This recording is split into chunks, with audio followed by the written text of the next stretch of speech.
Hello friends, you are welcome in grammar की दुनिया।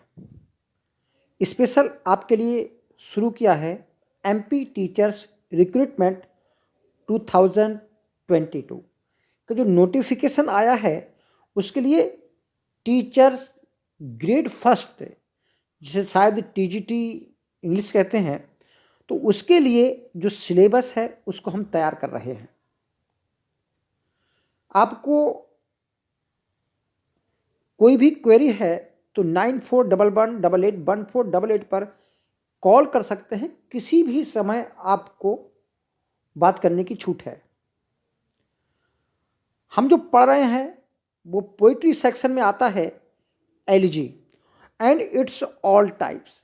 देखिए, उसमें एलिजी टॉपिक दिया है, तो एलिजी अगर आपको पढ़ना है तो उसके सारे टाइप्स कि एलिजी क्या है, एलिजियाक मीटर क्या होता है, मोनोडी, थेरोनोडी, डर्ज और पास्टोरल एलिजी, ये सब क्या होते हैं। जब इस सारी बातों को हम पढ़ लेंगे तब कहीं जाकर के इस एलिजी सेक्शन को पूरा कर पाएंगे, तब जाकर के हम किसी भी क्वेश्चन का आंसर दे पाएंगे। चलिए शुरू करते हैं elegy and it's all types. तो एलिजी को समझने से पहले आपको इस क्वेश्चन का जो आंसर है वो बताना होगा। And which point is not true about elegy. Elegy के बारे में कौन सा पॉइंट, कौन सा ऑप्शन सही नहीं है। यदि सभी सही है तो ऑल पॉइंट इज ट्रू, आपका ऑप्शन सही होगा। फर्स्ट है elegy denoted any poem written in elegiac meter, alternating hexameter and pentameter lines। एक पॉइंट हो गया। John Donne's elegies written in late 16th and early 17th century are love poems। John Donne ने जो 16वीं शताब्दी के अंत में और 17वीं शताब्दी के शुरू में जो कुछ लव पोइम्स लिखी हैं वो एलिजी हैं। थर्ड पॉइंट है formal and sustained lament in verse for the death of a particular person, usually ending in a consolation। ये 3 पॉइंट हैं। 3 में से कौन सा इनकरेक्ट है? और तीनों ही सही हैं तो आपका पॉइंट है D, all point is true. आप सोचिए, तो मेरे हिसाब से ये तीनों ही पॉइंट सही हैं, तो ऑप्शन हुआ ऑल पॉइंट्स आर ट्रू। तो ये डी ऑप्शन इसका है। तो इस सारी बातों को पढ़ने के लिए हमको एलिजी समझना होगा। एलिजी की डेफिनेशन क्या है? एन एलिजी, ये मॉडर्न डेफिनेशन है जो आजकल के कॉमन यूज है जो एलिजी का। An elegy is an elaborately formal lyric poem lamenting the death of A friend और पब्लिक फिगर। अपने मित्र, डियर और नियर वंस की डेथ पर या पब्लिक फिगर की डेथ पर जो लेमेंटिक पोइम होती है, विलाप करने वाली, शोक वाली जो पोइम होती है, उसे हम एलिजी कहते हैं। और रिफ्लेक्टिंग सीरियसली ऑन सॉल्म सब्जेक्ट, या किसी गंभीर विषय पर लिखी जाती है या किसी गंभीर विषय को दर्शाती है, उसे हम एलिजी कहते हैं। अब एलिजी हर उस पोइम को भी लैटिन और ग्रीक में कहा जाता था जो एलिजियाक मीटर में लिखी जाती है। चाहे इसमें किसी की डेथ का डिस्क्रिप्शन हो या ना हो, it doesn't matter. Love poem भी एलिजी हो सकती है यदि वो एलिजियाक मीटर में लिखी जाती हैं। तो क्या है एलिजियाक मीटर, वो समझिए। In Greek and Latin verse, यानी ग्रीक में और लैटिन में, elegy refers to the metre of a poem. तो एलिजी का मतलब पोइम के मीटर से मतलब होता है। और किस प्रकार का मीटर होता है? अ कपलेट। अगर कपलेट की बात करें, in alternating dactylic hexameter and pentameter known as elegiac metre. तो देखिए, पहले हम डेक्टाइलिक को समझते हैं। डेक्टाइलिक आपने सुना होगा आयम्बिक पेंटामीटर। तो आयम क्या होता है, इसमें पहली लाइन अनस्ट्रेस होती है और पहला सिलेबल, और दूसरा सिलेबल स्ट्रेस होता है। और डेक्टैलिक क्या होता है, डेक्टैलिक 3 सिलेबल का एक फुट होता है जिसमें पहला सिलेबल स्ट्रेस होता है यानी कि एक्सेंट्रिक होता है, उसके बाद 2 जो सिलेबल होते हैं वो अनस्ट्रेस होते हैं यानी कि अनएक्सेंटेड होते हैं। तो ऐसे मीटर को हम बोलेंगे एल्जियाक मीटर। तो क्या मतलब होता है, an elegiac couplet is a pair of sequential line in poetry in which first line written in dactylic hexameter and the second line in dactylic pentameter। यानी कि कपलेट में पहली जो लाइन होती है वो हेक्सामीटर यानी कि 12 सिलेबल की, मीटर कौन सा होता है, डैक्टाइलिक। तो डैक्टाइलिक मीटर की पहली 12 सिलेबल की और दूसरी 10 सिलेबल की जो लाइन होती है सीक्वेंस में लगी, उसको हम एल्जियाक मीटर बोलेंगे। अब हम एग्जाम्पल ले रहे हैं, आप समझेंगे कि एलजी केवल डेथ पोइम होती है, तो ऐसा नहीं है। आपने एल्जिया प्राइमा नाम सुना होगा, मिल्टन के द्वारा लिखी गई फर्स्ट एलिजी है। John Milton composed his first elegy जिसका नाम है Elegia Prima is a Latin verse letter, यानी कि लैटिन में लिखा गया एक बर्स लेटर है to his friend Charles Diodati, जो अपने मेरे फ्रेंड चार्ल्स डियोडेटी को लिखा था, क्योंकि चार्ल्स डियोडेटी और जॉन मिल्टन एक साथ शुरुआती प्राइमरी जो स्कूल था उसमें पढ़े थे।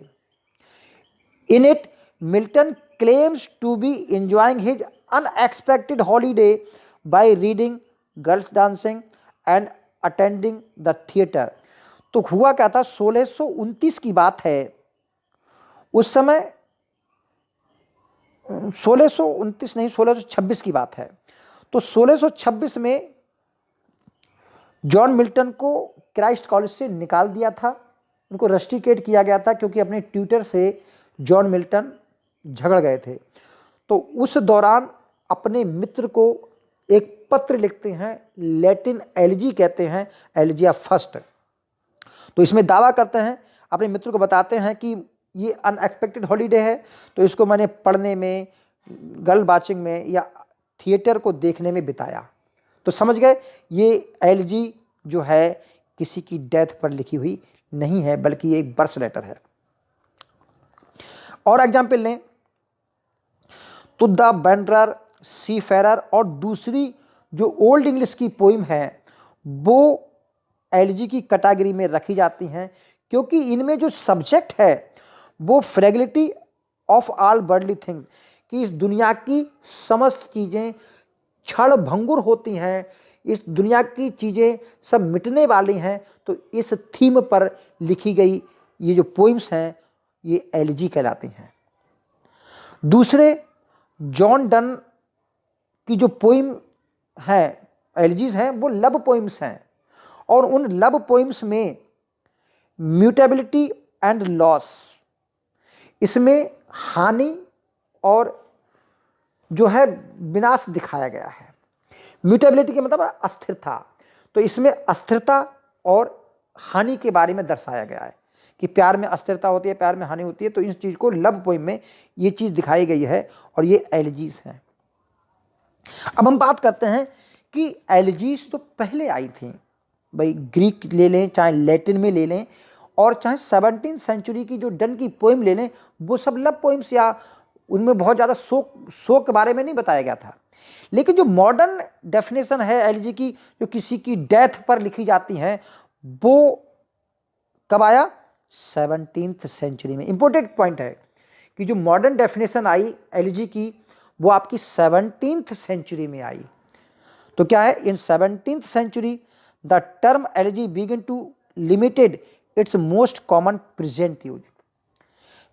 प्रेजेंट यूज क्या है, lament in verse for the death of a particular person, किसी व्यक्ति, विशेष व्यक्ति की, अपने डियर और नियर वंस की जो डेथ पर लेमेंट किया जाता है वो एलिजी है। और ये डेफिनेशन कब आई? 17th सेंचुरी में।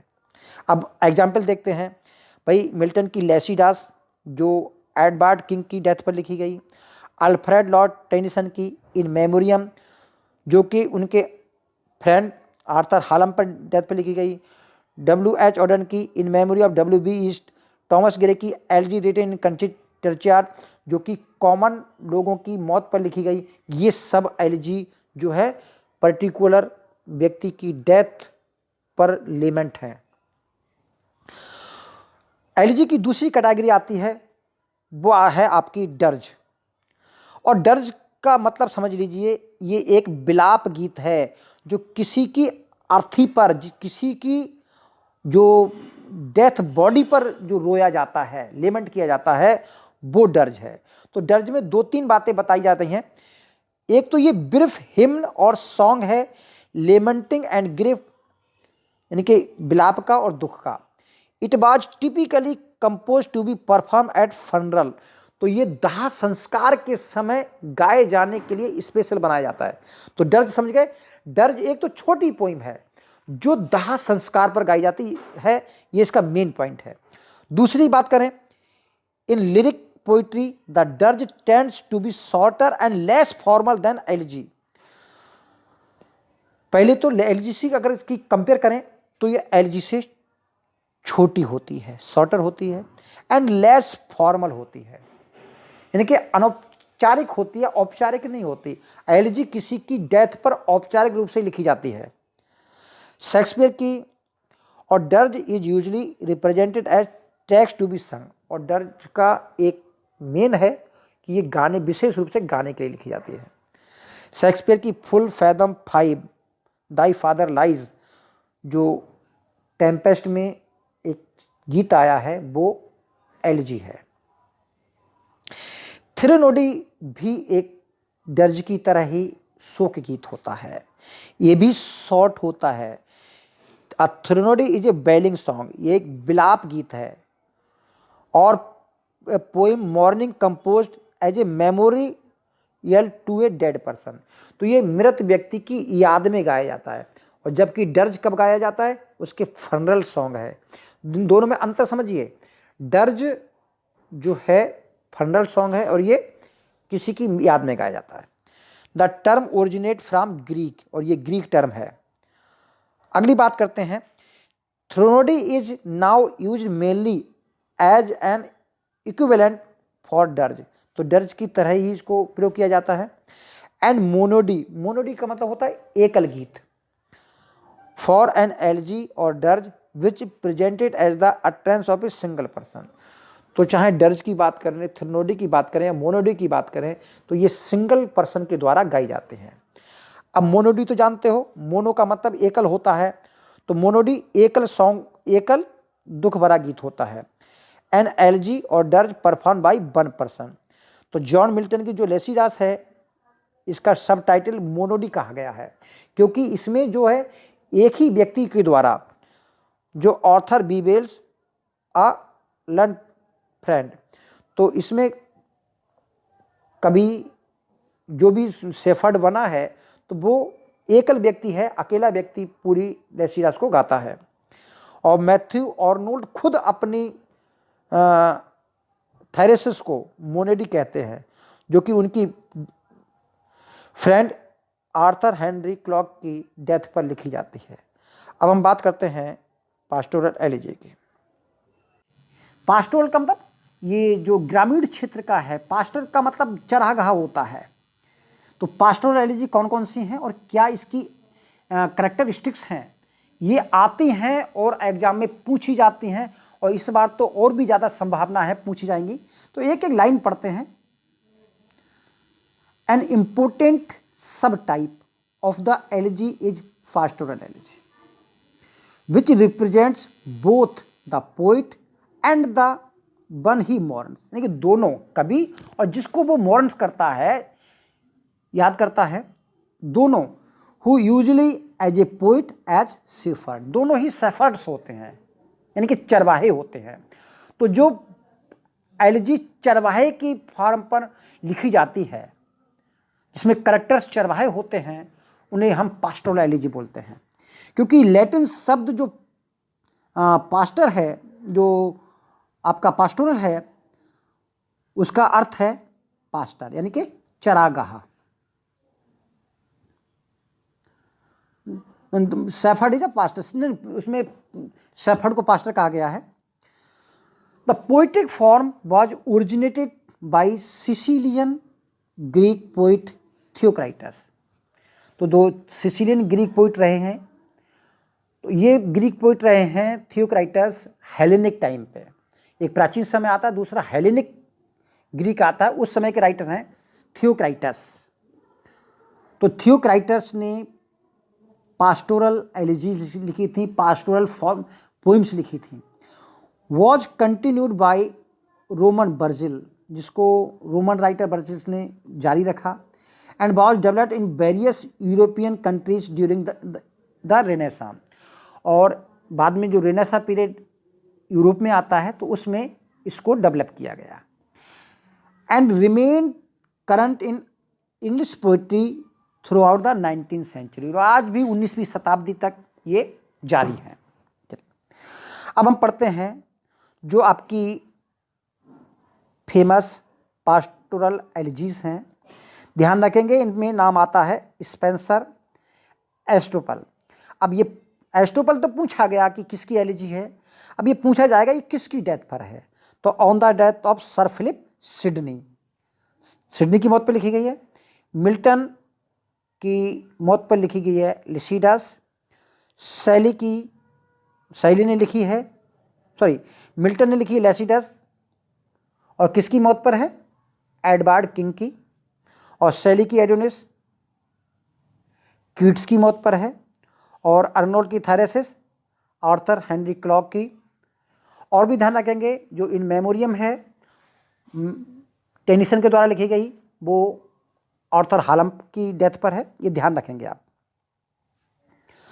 अब बात करते हैं एलिजी की करैक्टरिस्टिक्स। देखिए यहाँ पहले ही करैक्टरिस्टिक है एलिजी की, उससे प्रश्न पूछा गया है कि एलिजी में सबसे पहले म्यूज का इन्वोकेशन होता है। चलिए पहला पढ़ते हैं। पहला करैक्टरिस्टिक है the lyric speaker begins by invoking the muses and goes on to make frequent references to other figures from classical mythology. जब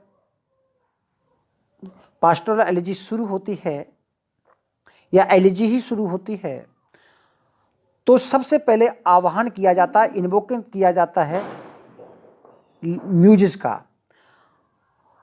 और दूसरे क्लासिकल जो मैथोलॉजिकल करैक्टर्स हैं, जो मैथोलॉजिकल गॉड्स हैं, गॉडेसेस हैं, उनको याद किया जाता है। आपकी जो एलिजी है लेसिडस, उसमें सिस्टर्स ऑफ सेक्रेड बेल, ये इंपॉर्टेंट है, सिस्टर्स ऑफ सेक्रेड बेल को आह्वान किया है जॉन मिल्टन ने। और ये जो है सिस्टर्स ऑफ सेक्रेड बेल, ये 9 म्यूजेस है, 9 देवियां हैं जिनका आह्वान किया है जॉन मिल्टन ने। तो कैसे? The sisters of sacred bell that from beneath the seat of Jove doth spring. दूसरा इसकी कैरेक्टरिस्टिक है all nature joins in mourning the shepherd's death. तो नेचर भी, जो जितने भी नेचुरल ऑब्जेक्ट्स होते हैं, नेचर के ऑब्जेक्ट होते हैं, वो उस शेफर्ड की डेथ पर जो है इन्वॉल्व होते हैं, यानी कि मॉर्न करते हैं। तो ये एक प्रकार का क्या हो गया?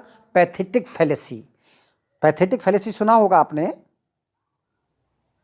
पैथेटिक फैलेसी क्या होता है? जिसमें जो नेचर ऑब्जेक्ट होते हैं वो मनुष्य के दुखों में खुद शामिल हो जाते हैं। जैसे क्या है? Thee shepherd thee woods and desert caves with wild thyme and gadding the overgrown and all their echoes mourn. तो ये आपका नेचर जो ऑब्जेक्ट है उनका वर्णन किया गया है। थर्ड इसका जो कैरेक्टरिस्टिक है, the mourner charges the negligence the nymph और other guardian of the dead shepherd. यानी कि सैफर्ड की रक्षा में जितने भी निम्फ हुआ करते थे, यानी कि जो प्राकृतिक की देवियाँ हुआ करते थे या प्राकृतिक जो परियां हुआ करती थीं, इनको सैफर्ड की रखवाली के लिए रखा जाता था। तो ये शिकायत की जाती है कि जब उस सैफर्ड की डेथ हुई तो वेयर वर दे, कहाँ थे वो लोग, उस समय प्रेजेंट क्यों नहीं थे, वे क्यों नहीं रक्षा कर सके। फिर है there is a procession of appropriate mourners, और जब एलिजी लिखी जाती है तो जो शोक करने वाले होते हैं उनका प्रोसेसन भी दिखाया जाता है। Poet raises question about the justice of fate और else of providence and advert to the corrupt condition of his own time. तो जब इसके बाद ये सब सीक्वेंस में लगा है, एलिजी के ये पार्ट है, अगर आप ढंग से पढ़ेंगे लिसिडस को, ये सारे पार्ट आपको देखने को मिलेंगे। तो इसमें क्या है, जो पोइट होता है वो क्वेश्चन उठाता है न्याय और भाग पर, और उनके प्रावधानों पर प्रश्न उठाता है, और अपने वर्तमान समय की जो कंडीशंस रही होती हैं, करप्ट कंडीशंस, उन पे भी प्रश्न उठाता है। Post Renaissance elegies often include an elaborate passage which appropriate flowers are brought to deck and hearses। यानी कि जो जब प्रोसेसन चलता था तो उससे पहले जो ताबूत हुआ करता था तो उसको फूल लाए जाते थे और हेयरसेस में डेक ऑफ हेयरसेस सजाई जाती थी, यानी कि वहाँ डेक सजाई जाती थी, जो मृत्यु की जगह होती थी उसको सजाया जाता था। तो ये सब क्या होते थे, एलिजी के गुण होते थे। अब लास्ट में क्या कहते हैं, लास्ट में कंसोलेशन आता था, जैसे ऊपर बात की थी कंसोलेशन। तो कंसोलेशन सांत्वना होता है, भाई पूरी जिंदगी भर तो शोक प्रकट नहीं कर सकते, तो नेचुरल है कि सांत्वना भी तो जरूरी होती है। तो in Christian elegies the lyric reversal from grief and despair to joy and assurance, यानी कि जो ग्रिफ और डिस्पेयर था वो अब एश्योरेंस और जॉय में चेंज हो जाता था। Occurs when the elegies suddenly realize the death in this world is entry to the higher life. जब ये रियलाइज किया जाता था कि किसी भी व्यक्ति की जो मौत होती है वो हायर लाइफ में उसका प्रवेश होता है, इसका मतलब जो आया है वो इस दुनिया में जाएगा ही जाएगा दूसरी दुनिया से, तो इस दुनिया से दूसरी दुनिया में उसको जाना ही जाना है, और ये जो है एक हायर लाइफ में उसकी प्रोग्रेस होती है। तो ये थे एलिजी की पार्ट। तो जो लाइफ ऑफ मिल्टन में Samuel Johnson who disapprove both pastoralism and mythology in modern poetry. तो मॉडर्न पोइट्री में पास्टोरलिज्म को और मैथोलॉजी के यूज को पूरी तरह से वो क्या करते हैं, डिसअप्रूव करते हैं। कौन करते हैं, Samuel Johnson, doctor Samuel Johnson. He decried Lycidas for its inherent improbability, इसमें जो असंभवता दिखाई जाती है, यानी कि ऐसा होता नहीं है, इस बात को इन्होंने क्या है काफ़ी ड्राइड किया है, इसको काफ़ी आलोचना की है।